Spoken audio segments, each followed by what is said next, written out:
আসসালামু আলাইকুম। আমি এখন যেখানে আছি এটি হলো একটি সাপ্তাহিক হাট। এখানে হাঁস, মুরগি, কবুতর, খরগোশ সব কিছু পাওয়া যায়। যেহেতু শীতকালের জন্য বন্ধুরা মিলে চলে গেলাম হাঁস কেনার জন্য। অবশেষে একটি হাঁস কিনে নিলাম।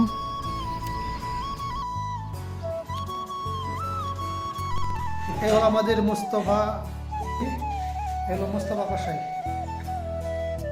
প্লিজ ইধার দেখা তোরা মোস্তফা। হ্যালো মোস্তফা সাবান, হ্যালো। বা যখনই কোনো পার্টি দেই রান্নার দায়িত্বে থাকে মুস্তফা ভাই, আর যত রকম কাটি ধোয়া দায়িত্ব থাকে আমার উপর। সব কিছু আমি কাটাকাটি করি আর মুস্তফা ভাই রান্নার দায়িত্বে। আর এই হলো নেপালি বন্ধু, জীবনের প্রথম হাঁস খাবে, এর জন্য খুব এক্সাইটেড।